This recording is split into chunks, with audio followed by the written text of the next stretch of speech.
يعني معقول هذا ريال مدريد؟ يعني معقول انا ماشي احلم؟ لا لا لا لا لا, لا ما اصدق. ريال مدريد يفوز 6-1 على موناكو بدوري ابطال اوروبا. هاي من صدق تستاهل لايك ومتابعه حتى نسولف عن المباراه شويه. معودين وينكم؟ مو شلعت قلوبنا. شاهد الله صار هواي ما شايف ريال مدريد يقدم كرة قدم جماعية وبسيطة بهاي الطريقة. محمد لا تكبر الموضوع. موناكو بالدوري الفرنسي مركز تاسع، واخر 8 مباريات إله فاز بمباراة واحدة. احب اقول لك يا عزيزي انت عدو ريال مدريد، انت عدو الفرحة. من نشوفني فرحان ومتونس لا تزعجني رجاء. من قد ما المباراة حلوة وشاهدها وانا مستمتع تمنيتها ما تخلص. ريال مدريد ولا غلطة، صحك اخطاء دفاعية شوية راح اغض النظر عنها بسبب الاداء والنتيجة. ما راح احكم على المدرب الجديد اربلوه هسه الا من بعد 6-7 مباريات ونشوفه بالمباريات القوية. ولكن احب اقول لك يا عزيزي اذا انت حبيبي تعدل مزاجك انا اعدل مزاج ريال مدريد، وانا اتعدل مزاجي 6 مرات بوقت واحد. ريال مدريد اول مرة يفوز 6 اهداف على نادي فرنسي بتاريخه. صافرات الاستهجان بالملعب مال الجماهير تحولت الى تحية للاعبين. فينيسيوس جونيور مثل ما كنا ننتقده لما نقدم اداء زفت خلينا نمدحه لانه قدم مباراة تاريخية. فينيسيوس جونيور ساهم ب3 اهداف وسجل هدف وحصل على رجل المباراة.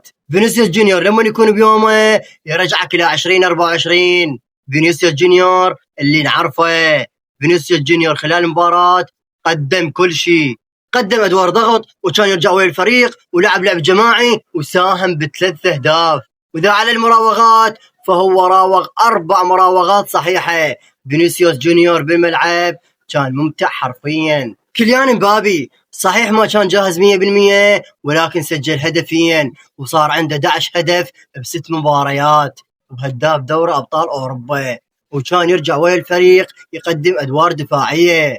وبالنسبه لشكل الفريق، شكل الفريق تغير تماما وصار زياده عدديه بالحالات الهجوميه لريال مدريد. شلون مثلا محمد؟ اشرح لنا اكثر. مثلا فالفيردي بالجهه اليمنى لما راح تصير هجمه راح يصير بالوسط، هذه حاله. الحاله الثانيه لما راح يصير هجمه كامافينجا راح يصير بالوسط صانع العاب. ومن خلال هذين الحالات سجلوا هدفين ريال مدريد. اما خط الوسط جود بيلينغهام واردا غولير رغم ان ما احبهم سويه وماكو انسجام بيناتهم لكن بهاي المباراه كانوا متفاهمين واكو انسجام بيناتهم.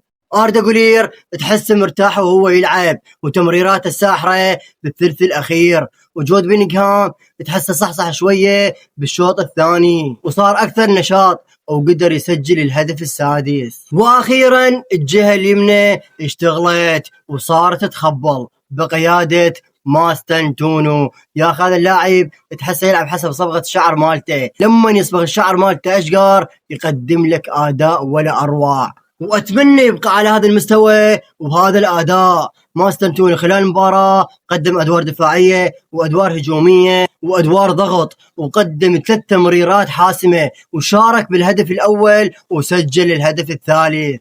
ريال مدريد ما يحب لا التكتيك ولا الهيمنة ولا التعقيد مال تشافي الونسو ويكره اللاعبين بكرة القدم.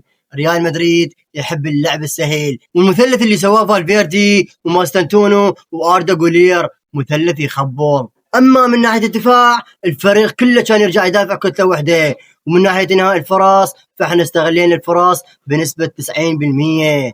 الفريق تقريبا صنع 8 فرص سجلنا من عندهم 6 اهداف.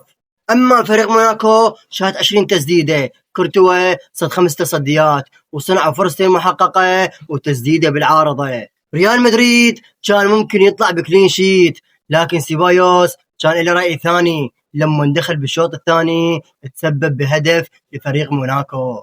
مثل ما قلت لك حاليا ما راح انطي رايي بالمدرب اربلوه، دخل تعدي 7 مباريات الى 8 مباريات وبعدها الله كريم. ريال مدريد حاليا بدوري الابطال المركز الثاني، وبالدوري الاسباني فرق نقطة بينه وبين برشلونة. ريال مدريد الصراحة كان ممتع وكل اللاعبين كانوا منسجمين ويلعبون بروح عالية وكل لاعب بالمركز مالته كان ممتاز جدا. وفينيسيوس جونيور لما سجل هدف راح حضن المدرب وانا شاهد المباراة ما مصدق هذا ريال مدريد.